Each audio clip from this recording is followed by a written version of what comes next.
Después de haber crecido en una iglesia súper pentecostal, Asamblea de Dios italiana, haber asistido a colegios públicos, año privado cristiano, y después otros 2 años católicos, donde me obligaban a ir a todas las misas, a estudiar, y a estar enfrente mientras ellos adoraban a María y me obligaban a estar en el mes de María. y haber visitado un montón de congregaciones, haberme cambiado de congregación un par de veces, y después de haber hecho el instituto bíblico, voy a contar por qué teniendo la mitad de mi familia cristiana evangélica y la mitad de mi familia cristiana católica, por qué yo decidí ser cristiana evangélica. Esta es mi opinión personal, no es para ofender a nadie, pero estoy viendo muchos videos de gente que está haciendo, esta es mi conversión o mi testimonio de ser evangélico a ser católico. Y muchos videos así, y mucha gente que estudia la palabra o se mete en apologética y termina siendo católico. No es un video para atacar a nadie, te voy a contar por qué yo decidí no ser católica. 3 conceptos que para mí fueron claves para no ser católica. Primero fue el proceso de sacramentalización, cuando yo lo entendí, porque yo no lo entendía, lo estudié en la secundaria pero no lo entendía. El proceso de sacramentalización se terminó de cerrar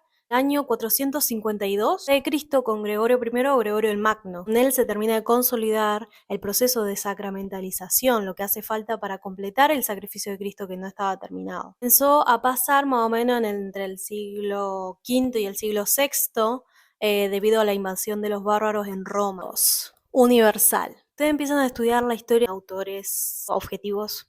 con autores objetivos y neutrales en la historia, se van a dar cuenta que la Iglesia Católica del siglo III y IV no es la misma Iglesia Católica que la del siglo V y VI. La Iglesia Católica del siglo III, terminando el tercero, comenzando el cuarto, va a ser la Iglesia Católica que se le va a llamar por el nombre católica porque católica significa universal. Entonces ellos se identificaban como los cristianos universales, que había salido del Edicto de Milán, un decreto que sacó Constantino para que dejen de perseguir a los cristianos básicamente y darle poder a la iglesia. No digo que eso estuvo mal porque muchos dicen que eso estuvo mal y que ahí comenzó la iglesia católica que conocemos hoy en día, siglo XXI, pero no es así. La iglesia que conocemos católica hoy en día, con los sacramentos, con los rituales, todo eso se empieza a dar a partir del siglo V y VI.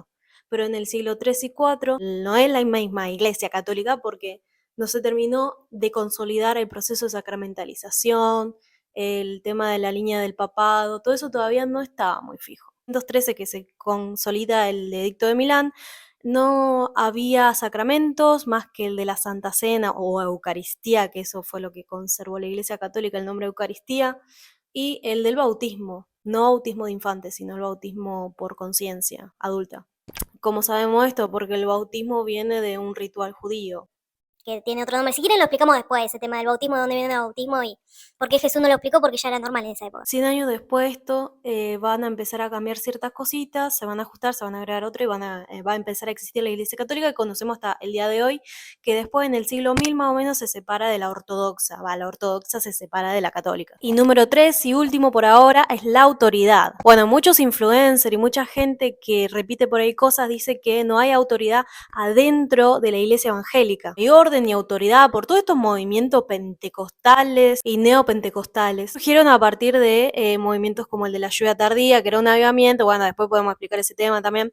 Trajeron dentro de la Iglesia evangélica muchos conceptos, ritualismo, pensamientos, frases de esoterismo, de la nueva era, de brujería, cositas picantes que se introdujeron a la iglesia, se infiltraron y hoy en día se practican y no son normales, y se dicen y no son normales. Se autoproclama ser cierto siervo como apóstol, profeta, pastor, etcétera, etcétera.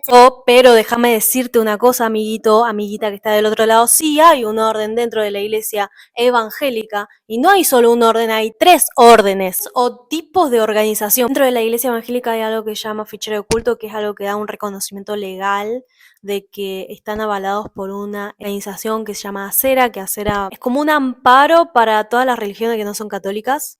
Y de ahí sacan fichero de culto, bueno, algo medio largo de explicar. Con respecto a los 3 tipos de organización son asamblea, presbiteriano y episcopal.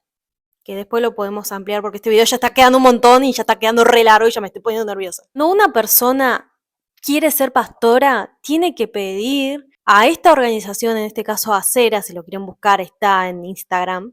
La gente le va a pedir 2 cosas. Si tienen hecho un estudio bíblico avalado de ciertas organizaciones, y a veces le van a pedir testigos, tipo, si tienen testigos que atestiguan que realmente enseñan la sana doctrina, que no hacen cosas raras, etcétera, etcétera. Tras que el catolicismo dice apropiarse o se apropia del tema de la sucesión apostólica para explicar la línea del papado y que el papa que vendría a ser el sucesor o el que reemplaza la autoridad que tenía Pedro, porque ellos creen que Pedro es el pastor o el apóstol que abrió la iglesia de Roma, la primitiva, la que Pablo le escribe la carta a los romanos, toman de que Pedro fue el que abrió esta iglesia, el pastor apóstol que abrió la iglesia, porque por el versículo malinterpretado de Marcos 16-18, aunque en la teología católica para ellos no va a estar equivocado, sino que es algo literal, de que cuando dice sobre esta piedra edificaré mi iglesia, ellos creen que sobre Pedro se va a edificar la iglesia y que por esto Pedro tiene que haber sido el apóstol que asentó la iglesia católica, asentó la iglesia que está en Roma, que después se va a desarrollar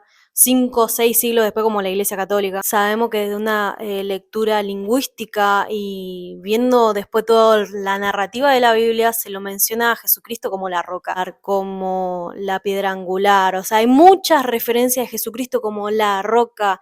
Después está la parábola de quien construye su casa en la roca y quien construye su casa en la arena. O sea, hay muchas evidencias de que Jesús se estaba refiriendo a que él mismo, Jesucristo mismo sería. O sea, las palabras de Pedro, ¿cuáles fueron? Tú eres el Cristo, el Hijo de Dios viviente. Entonces, cuando Jesús le dice, sobre esta piedra edificaré iglesia, es sobre esta piedra. ¿Cuál era la piedra? ¿Qué están haciendo mención? Cristo, el Hijo del Dios viviente. Pero bueno, ellos van a decir que no. Un poco el orden de la sucesión apostólica, no estoy diciendo nada ni estoy atacando nada a los católicos, para nada.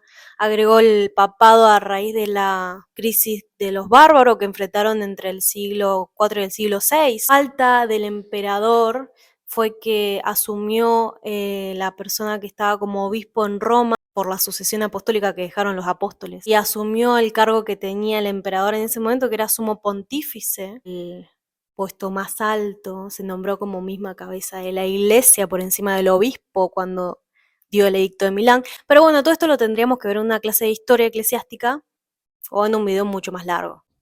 Así que bueno, espero que les haya servido. Si no les gustó, bueno, no pasa nada. Dejen un comentario, denle like, compártanlo, suscríbanse. Déjenme su pregunta porque de ahí voy a ver si hago más videos o no. Y muchas gracias, besitos, bendiciones, abrazos, bye bye.